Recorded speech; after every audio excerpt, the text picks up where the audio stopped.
Voilà, nickel. Alors, bonjour à tous. Aujourd'hui, j'ai le grand plaisir d'accueillir mon amie Johanna, qui est également coach, mais elle va vous expliquer exactement ce que c'est son rôle. Hello Johanna. Bonjour Marika, comment ça va? Très très bien, très heureuse d'être là avec toi et de partager ma passion avec tout le monde. Non, parce que vous allez le sentir, Johanna est vraiment animée par sa mission de vie, par son métier. Elle est une totale passionnée et c'est toujours super intéressant de l'écouter parler. Donc, je vais lui laisser la parole. Du coup, Johanna, est-ce que tu peux te présenter, s'il te plaît? Oui.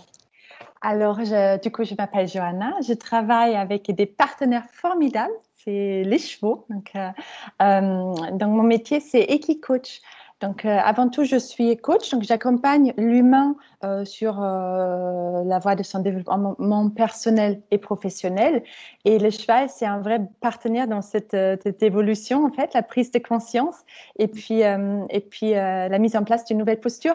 Et du coup, l'Eki, ça vient du cheval, donc on coach avec le cheval à travers des mises en situation avec l'animal. C'est trop bien. Et comment t'en es arrivé là, tu vois, de travailler avec les chevaux? Parce que moi, je connais ce métier grâce à toi, mais avant toi, je ne connaissais pas ce métier. Je trouve que c'est assez récent ou peut-être pas assez fréquent, pas encore assez développé. Donc, du coup, comment toi, t'es arrivé à travailler avec les chevaux? Bah, déjà, j'ai toujours eu une attirance pour cet animal et je pense que c'était toujours là dans mon inconscient. Il y a beaucoup d'amour pour les animaux en général. Et puis le cheval m'a toujours attirée. J'ai monté très longtemps à cheval jusqu'à ce que j'ai commencé à travailler en entreprise. Donc j'étais dans le marketing dans une grande entreprise internationale en Suisse où j'ai travaillé pendant 10 ans. Et je me suis assez éloignée du monde des animaux, de ma passion, pour passer beaucoup de temps dans les bureaux. Et en 2015, j'ai fait un burn-out. Donc, je suis arrivée un petit peu à la limite de mon corps, hein, qui m'a donné beaucoup de signaux dans cette phase en fait, de travail à me dire écoute, tu m'entends pas, tu m'écoutes pas assez. Et à travers ce burn-out, j'ai déjà repris une pause pour moi. Je me suis rapprochée des animaux et je les ai découverts d'une autre manière. Et c'est vraiment à ce moment-là, je me dis, en fait, c'est la relation avec l'animal est tellement sur l'essentiel et tellement simple que dans les entreprises, on est souvent dans quelque chose de faussé. On essaie de mettre un masque, on essaie de mettre une image pour correspondre à certaines attentes. Et puis, je me suis, face à l'animal, vraiment retrouvée qui je suis dans mon authenticité. Et aussi à reprendre contact avec mon corps, mes sensations, mes émotions. Et du coup, c'est vraiment par ce cheminement en fait, personnel où l'animal, déjà, il m'a remis à pied, je vais dire. Trop bien. Et j'ai commencé à m'intéresser au coaching. Donc, j'ai fait une formation de coach, une formation en PNL aussi, de formation sur tout ce qui est stress et burn-out, et puis une formation sur l'équicoaching en Allemagne. Et du coup, à partir de là, j'avais envie de ramener ça dans un premier temps dans les entreprises pour qu'on reprenne contact avec des relations plus simples, plus authentiques. Et puis, le cheval, il m'a beaucoup apporté. J'ai repris un travail en entreprise entre-temps, dans une entreprise pharmaceutique, pour mettre en application tout ce que j'ai appris avec les chevaux. Trop bien. Et là, ça a transformé ma vie. Et du coup, en fait, du stress, de la pression, il y a quelque chose qui est plus, devenu beaucoup plus simple. Travailler avec mon intention, avec des ancrages, plus, prendre conscience de ce qu'on dégage, en fait. Voilà. Et du coup, il y a maintenant 4 ans que je travaille à Montpellier. Avant, j'étais en Suisse. Et que j'ai quitté le monde des entreprises et je suis encore en tant que prestataire, mais plus à l'intérieur. Et c'est très bien comme ça. C'est super. Tu vois, j'avais oublié que tu avais fait un petit passage en pharmaceutique. Donc, c'est vachement intéressant. Tu as un profil varié. Et c'est génial, comme tu disais, il y a des moments, il y a des périodes difficiles qu'on vit. Et qui finalement, de par des situations difficiles, il y a quelque chose d'incroyable qui va en ressortir. Et c'est vraiment le fait surtout avec le burn-out, c'est la grande pause, quoi. C'est la pause nécessaire pour revenir à soi. Et toi, du coup, c'était avec l'aide des chevaux. Donc, c'est trop bien. Donc, j'imagine, du coup, que à travers l'équicoaching, tu accompagnes tout ce qui est... Parce que tu as fait aussi une formation burn-out, stress. Est-ce qu'il y a aussi d'autres aspects sur lesquels tu accompagnes les personnes?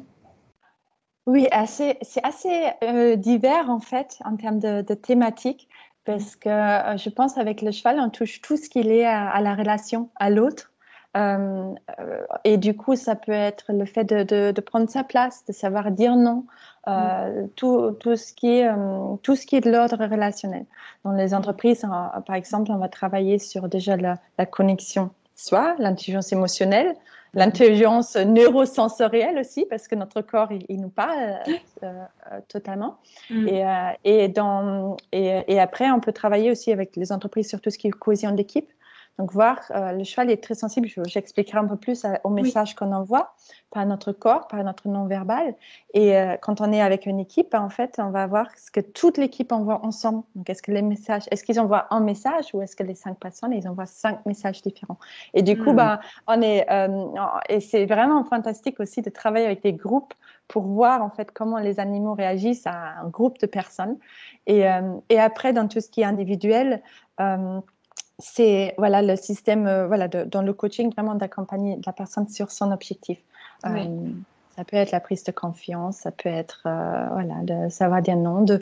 Souvent c'est des personnes qui sont en transition de vie aussi, qui ont envie déjà de se retrouver, se réécouter un petit peu mon histoire aussi, pour réaccéder à leurs ressources et puis retrouver des nouvelles inspirations pour avancer. C'est super intéressant. Du coup, il y a deux profils de public. Le pro, tout ce qui est communication, cohésion et également les limites, tu vois, avec le savoir dire non. Donc, le non-verbal, pour moi, c'est un lien avec la communication. Après, tu as parlé de tout ce qui est l'intelligence émotionnelle, l'intelligence sensorielle. Et donc, le particulier, donc confiance, estime de soi et transition. Est-ce que tu as déjà eu, parce que là, c'est la question qui me vient, est-ce que tu as déjà eu des particules qui viennent en couple, tu vois, ou une personne pour la relation sentimentale? Est-ce que ça peut être accompagné avec les chevaux? Oui. Ah ouais? C'est une très bonne question d'ailleurs. Oui, je propose aussi des séances en couple ou en famille où en fait les personnes qui vont venir vont d'une manière ou l'autre former une équipe et face au cheval, voir en fait, on peut proposer des différents challenges ou juste une rencontre avec l'animal et déjà c'est une rencontre avec le cheval, c'est une rencontre avec soi-même. Et déjà, on met à côté plein de barrières qu'on a dans le mental pour déjà se retrouver soi et de vivre cette expérience à deux. Ça crée souvent un lien plus profond. Il y a la notion de la vulnérabilité aussi. Parce que face au cheval, quand on ne sait pas forcément quoi faire, on est dans une vulnérabilité. Et puis, comme on accueille ça à deux, c'est très chouette. Donc, effectivement, oui. Ah, c'est super intéressant, tu vois. Et pour information pour ceux qui nous écoutent, c'est que j'ai déjà fait une séance d'équicoaching avec Johanna. Moi, c'était de l'ordre pro. Donc, ma posture face à des étudiants, comment je gérais ça. Et je me souviens, une des choses qui était... en fait, une des choses qui m'a imprégnée, c'est que le cheval, on se dit, mais comment un cheval va m'aider sur ma problématique? Donc, ça peut être particulier, enfin, une question personnelle ou pro. Donc, moi, je me suis dit, bon, je vais tester parce que j'aime bien tester, découvrir et me challenger. Je me suis dit, bon, qu'est-ce que le cheval va faire pour que je puisse avoir ma réponse? Et du coup, en fait, de par ma posture, de par ce que je projetais en termes d'intention, d'attitude, d'énergie, en fait, je voyais le cheval bouger en fait en fonction de ce que je projetais. Et donc, du coup, ce que je projetais, ça allait faire bouger le cheval, et aussi de son mouvement, ça allait refaire bouger quelque chose à l'intérieur de moi. Mais moi, j'étais vraiment consciente de ce qui se passait, donc je savais que là, ce que je ressentais, en fait, le cheval, pour être clair, c'était juste un reflet, tu vois, un miroir de ce qui se passait à l'intérieur. Et je me suis dit, ah, c'est super intéressant. Et par exemple, au bout d'un moment, c'était le cheval, il approchait trop près de moi. Et c'était, heureusement aussi, tu étais là pour poser les bons mots, ça me permettait aussi de voir un peu plus grand, un peu plus large. Et tu as sorti un mot, je me suis dit, ah oui, c'est vrai. En fait, c'est vrai que j'ai cette possibilité-là. Et des fois, on est tellement dans les schémas inconscients qu'on ne se rend même plus compte des opportunités, des possibilités qui s'offrent à soi. Donc, c'était intéressant qu'il est rentré dans mon champ personnel. Il fallait, là, ce qu'on a pour moi, c'était de poser mes limites comme avec les étudiants ou avec d'autres personnes, mais arriver à poser ses limites. Et en fait, vraiment, les chevals, c'est super intéressant. Quand j'ai exprimé, posé mes limites, le cheval réagissait en fonction et du coup, je m'affirmais et plus je m'affirmais et plus le cheval, il respectait mes limites. Parce que je respectais aussi ce qui se passait à l'intérieur. Donc, c'est super intéressant. Pour moi, c'est vraiment un effet miroir, en fait, si on peut l'appeler comme ça. C'est ça, et les chevaux, ils sont hyper sensibles à notre énergie, tout ce qu'on dégage de notre langage non verbal. Et finalement, juste le fait d'avoir une pensée limitante, par exemple, je ne peux pas dire non.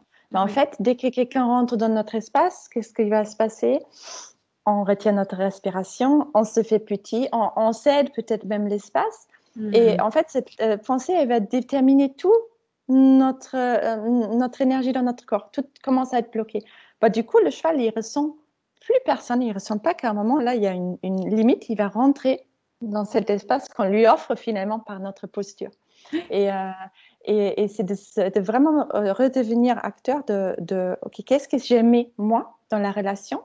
Et eux, dans l'instant où une pensée, une attitude va être changée, ben, en fait, ils vont ajuster leur comportement. Et effectivement, on voit que quelquefois les gens, on se dit, voilà, lui, il est assuré. En fait, je ne vais pas aller trop dans son espace parce qu'on le sent, c'est à l'intérieur de nous, on ne sait pas où. Parce qu'on sent que la personne, elle va être capable de dire stop. Et juste d'être dans cette, dans cette posture, en fait, où on dit, j'ai le droit de dire non. Déjà, ça change nos relations, en fait. Et on va toucher à plein de croyances limitantes. Je ne veux pas les rejeter, je ne veux pas les dire non. Mais du coup, il n'y a plus de cadre. Et puis, le cheval, il va être insécurisé dans la relation.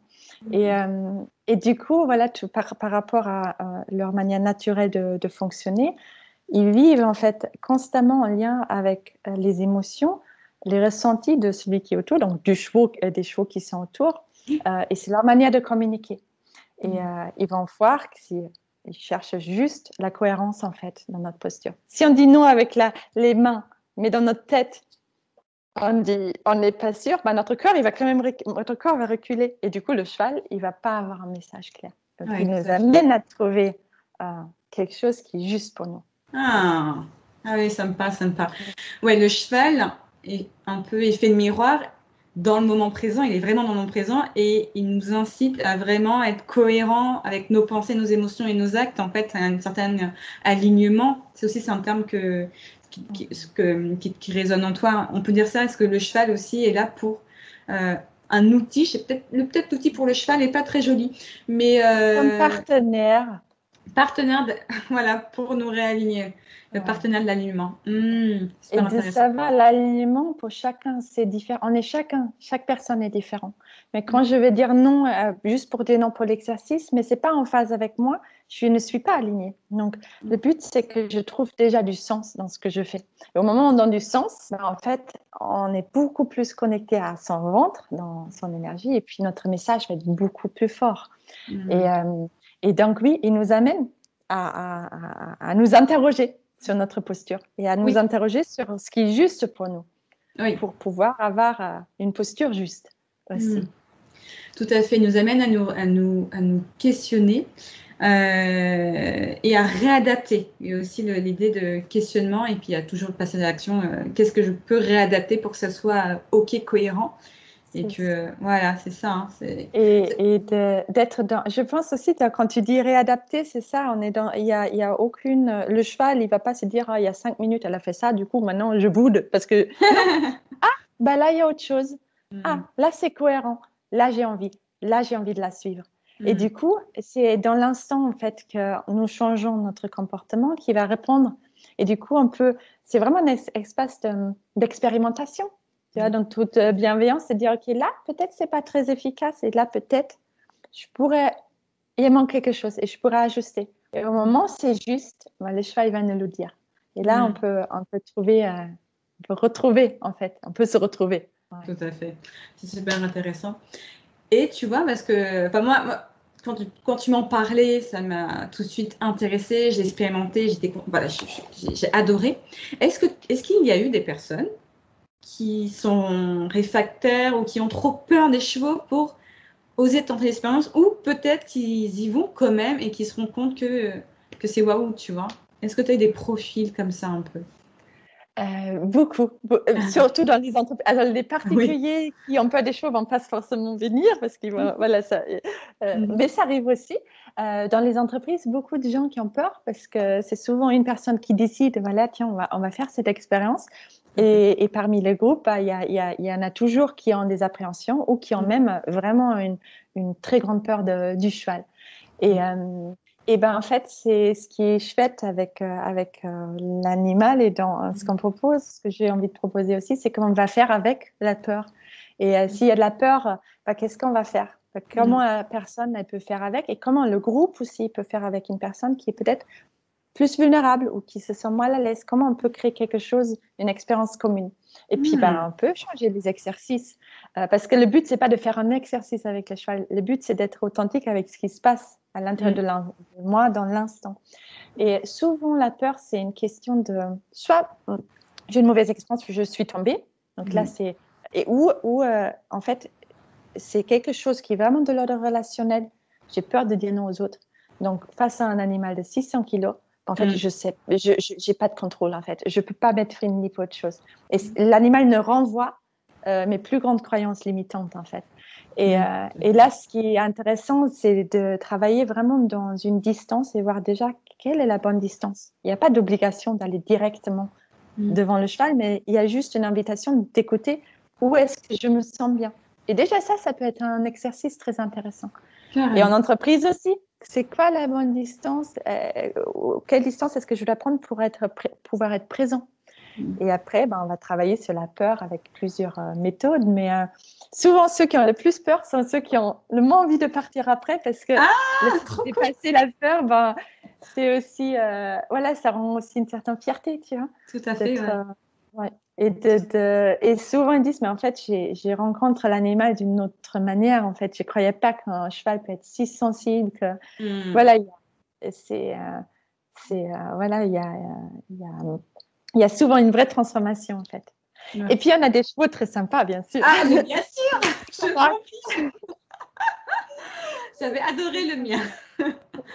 Oui, et plus à travailler avec un cheval assez grand, mais voilà, on est des Kamagé qui ont une taille moyenne, aussi souvent rassurant pour les gens que voilà, ça fait pas 1,70 m, mais plutôt 1,50 m plutôt, et qui sont équilibrés, mais qui peuvent, en fonction de la personne, avoir des réactions complètement changeantes. Tu m'étonnes.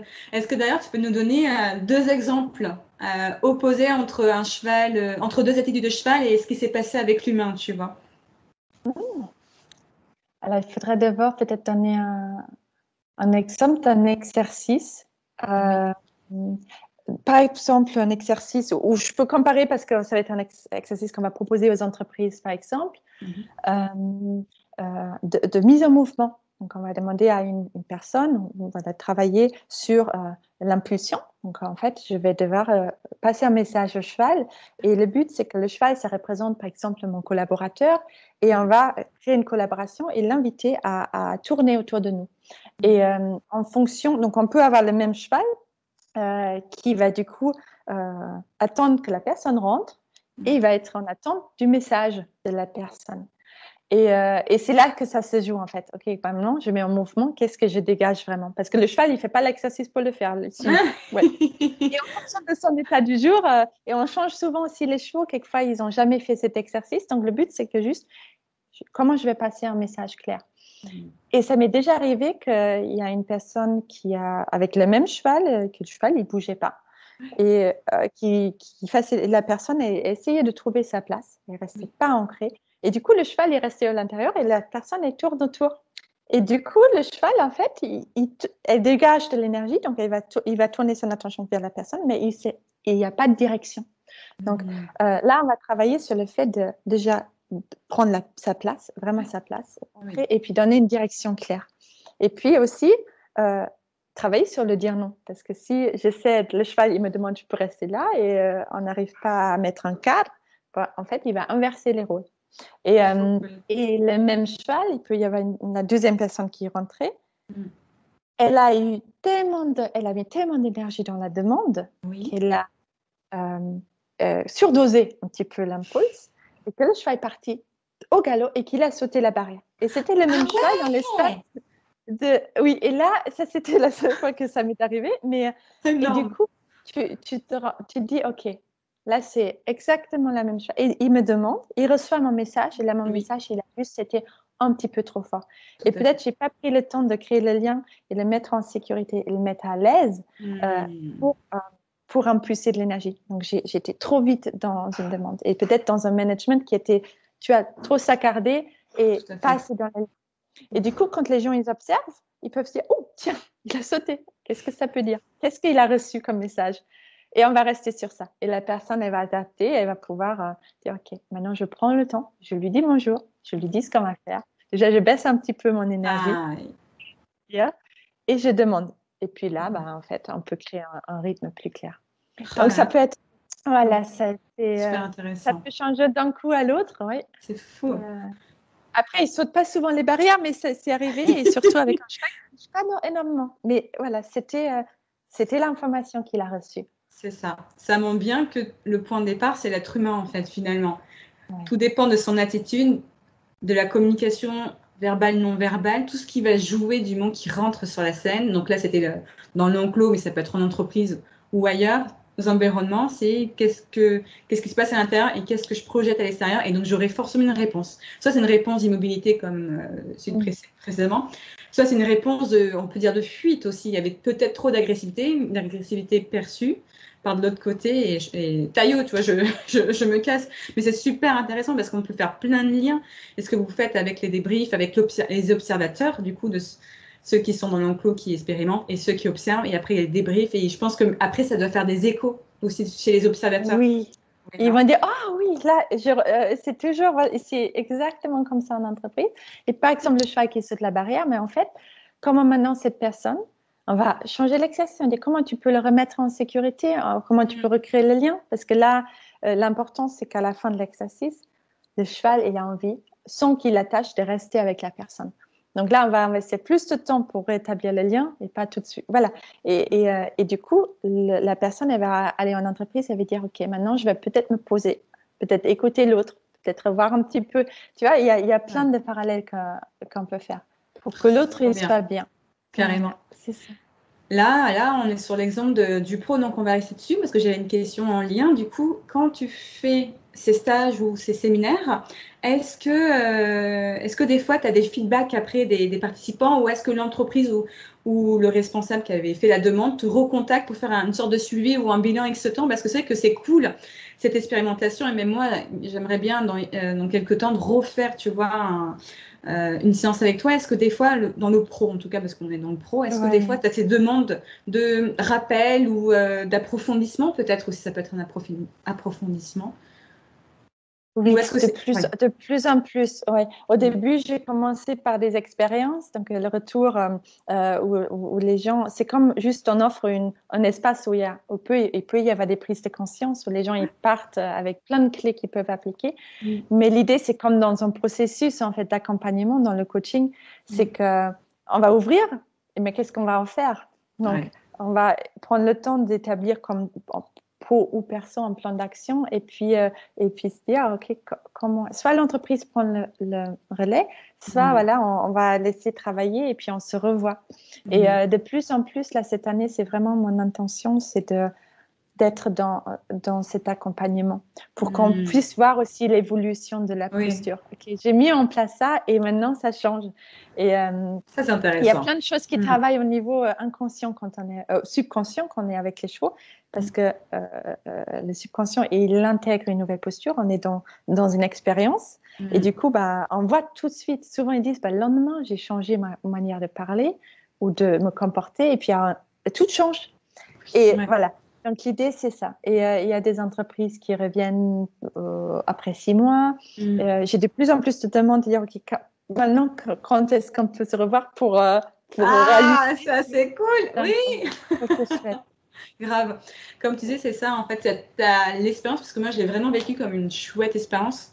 une expérience marquante. Et après, c'est vrai que tu as des changements. Moi, je sais que de mon côté, avec les étudiants, j'avais, en lien, tu vois, avec le poser ses limites, j'avais mis en place après dans mes cours.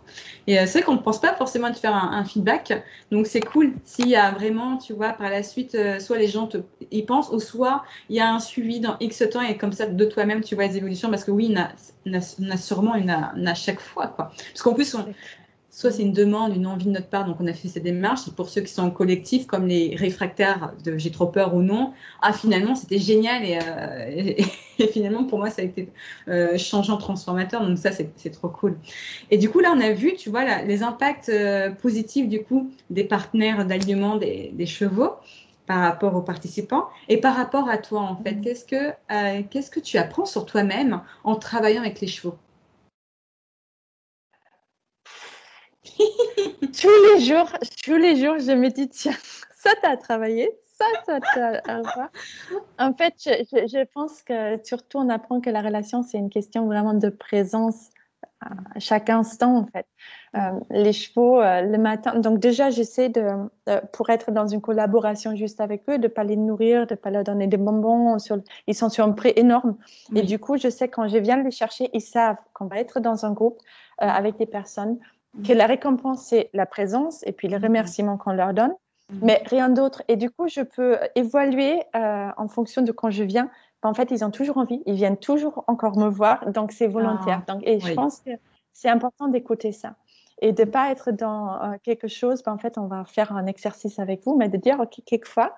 Et en fait, ça m'apprend d'être dans cette ouverture et cette agilité, on va dire, de dire, en fait, ce cheval-là, il me dit aujourd'hui, c'est non. Il n'a pas envie, il veut pas. Et du coup, et je peux m'ajuster. Il y a des autres chevaux qui vont venir. Oui. Et quelquefois, je vais dire, non, c'est pas avec toi que j'avais prévu de travailler, mais en fait, ils savent mieux parce que s'ils sont là, c'est pour une raison. Et c'est toujours juste, en fait. Et déjà, du coup, c'est de lâcher le contrôle de vouloir suivre un plan très précis et d'écouter ce qui est vraiment présent et vivant dans l'instant. Et puis, les chevaux, quand je viens de les chercher et je suis trop speed, non. Ils vont reculer d'un pas et je vais me dire, tiens, déjà, tu vas te poser et après, tu vas revenir dans la relation. Et du coup, à chaque fois, c'est pas parce qu'ils me connaissent qu'ils vont toujours venir vers moi tout de suite, mais c'est, voilà, au moment où je me pose devant le stage, les chevaux qui sont censés travailler ou qui choisissent de venir avec nous, ils viennent toutes seules. Et ça m'apprend de faire confiance, hein, en fait. Confiance à la vie, confiance à ce qui se passe, à tout ce qui est de l'ordre d'intangible, en fait. Et qu'en fait, on peut vraiment suivre, en fait.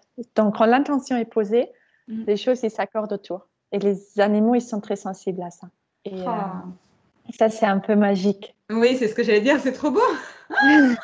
C'est trop beau. Ouais. À condition, je pense qu'on arrive à déceler cette beauté, à condition qu'on arrive vraiment comme tu dis, à prendre du recul quand c'est nécessaire, à être vraiment conscient d'être dans le moment présent. Est-ce que tu as cette faculté à mettre en place? Donc ça, c'est incroyable. Et en effet, à partir de ce moment-là, c'est magnifique. D'accompagner les êtres humains avec l'aide des chevaux, c'est trop beau, c'est trop beau. Même cette relation avec les chevaux que tu peux avoir avant ou après les séances, c'est une vraie chance. Ouais, c'est un beau métier. Oui, chaque fois je sors dans le pré, je dis quelle chance en fait, d'être passé d'un bureau à ça et puis de pouvoir amener des gens à être en contact avec la nature, avec eux-mêmes, avec les autres, avec les animaux. Et je pense qu'on en a de plus en plus besoin, surtout en cette période. On passe beaucoup de temps derrière les écrans. Oui. Et puis, voilà, de revenir à quelque chose de simple et d'essentiel finalement. Donc, ouais, c'est une grande chance. C'est une très grande chance. Ouais. Je suis complètement d'accord. On a vraiment besoin des professionnels comme toi. On a aussi besoin de vivre ce genre d'expérience et de vivre ce genre d'accompagnement. Ça fait vraiment du bien. Du coup, quel serait pour toi, aurais-tu 3 conseils finalement à transmettre parce qu'on parlait beaucoup de moment présent, moi, ce que je retiens plus, le moment présent, être conscient. Est-ce que tu aurais 3 conseils à transmettre pour que les personnes puissent être dans ce moment tellement important du présent est égal cadeau? Ouais. 3 conseils. Alors, première chose qui me vient là, c'est de faire attention à son corps physique. Oui. Parce qu'en fait, c'est vraiment, c'est un émetteur, voilà, c'est vraiment notre allié. Oui. Et déjà prendre soin de ça. Là, moi, j'ai de la chance d'être travaillé en nature, mais on peut aussi juste sortir et dire, OK, je prends du temps tous les jours pour me connecter à mes ressentis, à respirer, à aller dans la nature, juste me poser et reprendre en fait ce contact. Parce que là, on va tout de suite, est-ce que je suis en équilibre? Est-ce qu'il y a quelque chose? Est-ce que j'ai des tensions? Oui. Et de prendre le temps d'écouter son corps physique. C'est ça, les animaux, ils nous renvoient à ça aussi. Deuxième chose, peut-être, c'est vraiment de prendre conscience de l'impact de notre intention sur nos relations et sur la manière dont nous passons nos journées. Donc, même si je ne suis pas devant un cheval, le matin, je peux me poser et je peux poser une intention sur ma journée. Et cette intention, vraiment juste laisser émerger dans le cœur et dire, OK, bah, aujourd'hui, j'ai envie de vivre voilà, des relations simples, être dans l'expansion, être dans quelque chose de positif, rayonner ma lumière. Je ne sais pas, ça peut être quelque chose qui nous parle à chaque personne et qui va du coup être posé sur la journée et définir l'énergie de la journée. L'intention, ça donne une direction. Après, à l'intérieur, on navigue. Donc, ça peut être le deuxième conseil. Et puis, il y a un troisième. Qui peut être par rapport au show, la connexion au corps, à l'intention, et puis peut-être de prendre conscience en fait de l'impact de nos doutes. C'est quelque chose qu'avec le cheval, je vois souvent quand, par exemple, dans la journée, je pense à un projet, je sens que mon corps il se renferme, en fait, on peut dire, est-ce que c'est juste pour moi, est-ce que c'est pas juste, mon corps va s'enfermer ou s'ouvrir, donc on peut écouter ça et se dire, en fait, quand j'ai un doute, le mieux, c'est de ne pas y aller tout de suite parce qu'en fait, on va juste dépenser notre énergie. Mais de se relier à quelque chose qui est juste. Okay. Pourquoi je fais les choses Se relier à quelque chose qui fait du sens, qui peut faire paraître. Tu vois, ça peut être une présentation que je vais donner, je vais un doute dans ma présentation. Quand je reste en ça, j'ai du stress dans mon corps. Je peux me dire, non, mais en fait, pourquoi j'ai fait ça? Ça fait du sens. Pourquoi ça fait du sens? Qu'est-ce que j'ai envie de transmettre? Et du coup, le doute qui vient du mental qui va nous freiner, on peut se lier plus à quelque chose qui vient du ventre. Et puis là, l'énergie, on retrouve notre énergie finalement. On perd beaucoup moins. Voilà, c'est des outils peut-être tout simples dans le quotidien qu'on peut utiliser, que les chevaux ils nous apprennent aussi et qui peuvent servir. Grave, complètement. C'est des outils accessibles, d'où la simplicité, enfin dans le terme simple, accessible, mais tellement important et tellement... Parce que je dirais vital, on va rester sur le terme important en tout cas, et qui peuvent vraiment transformer. Comme tu disais, le fait déjà de se poser son intention de la journée, c'est vrai que ça donne une direction. Et c'est ce que je fais maintenant depuis quelques temps. Tous les jours, je me pose une intention. Des fois, j'oublie. Et après, à la fin, je fais mon bilan de la journée, je me rappelle mon intention. Et je fais, c'est fou parce qu'en fait, j'ai concrétisé mon intention. Tu vois, ça s'est manifesté. Donc, c'est un truc de fou. L'intention, l'énergie qu'on transmet, elle se diffuse et il y a des choses qui vont ressortir de super positifs en lien. Donc, poser son attention, complètement d'accord. Le fait d'être observateur du coup de ces sensations corporelles également, ça donne plein d'informations. Du moment qu'on s'intéresse, il y a plein de choses qui se passent. On peut trouver d'où est le problème, quelle est l'origine, qu'est-ce qu'on peut mettre en place, etc. Sensations corporelles, émotionnelles. Et puis, tu disais aussi se questionner, en fait, des fois qu'on est, comme tu disais, peur de doute, la peur, etc. La compréhension, on se questionne. Ok, qu'est-ce que je ressens? Est-ce que des fois j'arrive à le situer dans le corps ou pas? Qu'est-ce que ça signifie pour moi? Quels sont les mots qui viennent spontanément? Et pourquoi aussi de rappeler quel est le sens de tout ça? Quel est le sens de mon oui d'avant? Pourquoi je dis oui? Pourquoi je suis engagée là-dedans? Et se reconnecter en effet, comme tu disais, à la raison d'être présent là dans cette situation. Se reconnecter au sens et donc du coup la motivation. À quoi est-ce que je peux dire oui en fait? À quoi est-ce que j'ai envie de dire oui? C'est ça. C'est ça. Oui, on est dans quelque chose de plus fort, de plus rempli. Et voilà, ça permet de s'interroger voilà, sur tous les projets qu'on a, à chaque fois se poser sur ça. Oui, totalement. Et du coup, ça rejoint une conversation, c'est marrant que j'ai eu tout à l'heure avec une amie. C'est l'engagement, tu vois, on dit oui et on s'engage coûte que coûte. Moi, j'apprends à me désengager quand c'est vraiment pas OK. c'est aussi le fait de s'écouter, oser aussi, on va dire, revenir sur sa parole, parce que quand c'est plus OK avec soi, il faut du coup oser respecter nos limites. Mais après, par la suite, c'est apprendre à dire non en amont pour pas Oui. s'engager. Voilà, ça c'est la finalité du coup, d'apprendre à s'engager pour au bout de mois arriver à dire non dès le début, pas s'engager dans quelque chose qui est pas OK. Mais du coup, dire oui à toutes les autres portes qui nous fait kiffer et d'en être conscient de ça. Donc oui, c'est intéressant. C'est un peu du dit, c'est en fait le dire oui, c'est dire oui à soi d'abord. Tu vois, je peux dire non à l'autre, mais dire oui à moi. Et d'être vraiment non, parce que finalement, c'est là où on va récupérer notre énergie. Et le dire oui à nous, ça peut être aussi dire non. Excuse-moi, désolée, je n'arrive pas, parce que là, c'est pas juste pour moi. Et puis, ça permet d'ajuster, de pas se surengager. Ouais. Tout à fait. Trouver un équilibre, de ne pas être trop dans l'engagement, mais pas non plus être désengagé tout le temps, trouver le juste engagement, en fait, au final, par rapport à son écoute, au respect de soi et puis après aussi au respect de l'autre. Du coup, pour clôturer cet échange, est-ce que tu as une phrase fétiche, une citation qui te suit actuellement? Que tu me demandes ça. Juste une que j'ai lue ce matin qui résonne beaucoup. Oui. C'était l'équilibre, c'est de se sentir à sa place.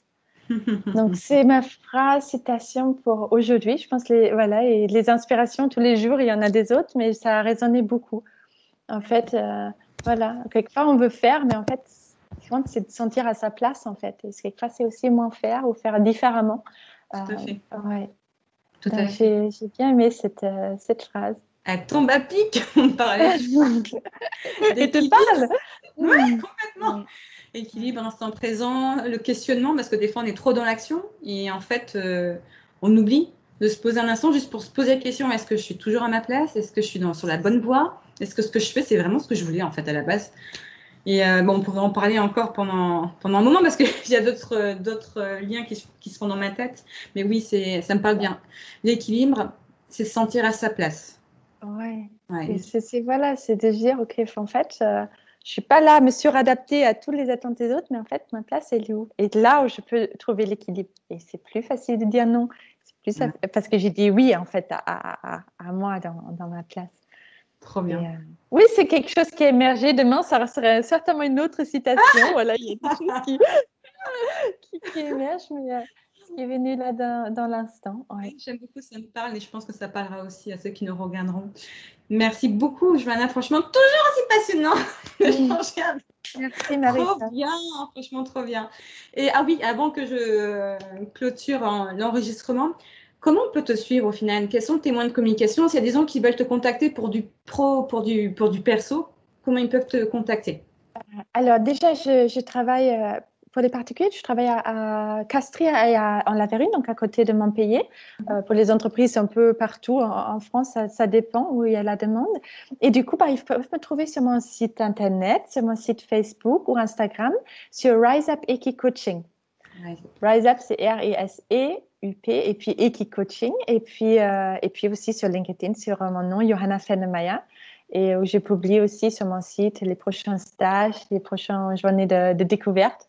Et voilà, ou simplement m'appeler aussi sur le numéro. Je ne sais pas si tu partages un lien avec le lien sur le... Ouais, voilà. J'ai partagé, en effet, j'allais le préciser, je vais partager sous la vidéo donc ton site internet. Et sous ton site internet, il y aura un numéro de téléphone et tous tes autres réseaux sociaux. Ça sera le plus simple, je pense, de partager ton site internet. Pas exactement m'appeler s'il y a des questions, si vous avez envie d'échanger. Voilà, c'est vraiment ouvert. Et je suis là, du coup, voilà, ce sera avec grand plaisir.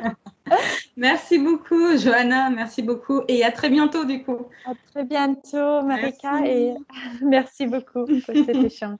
Avec plaisir.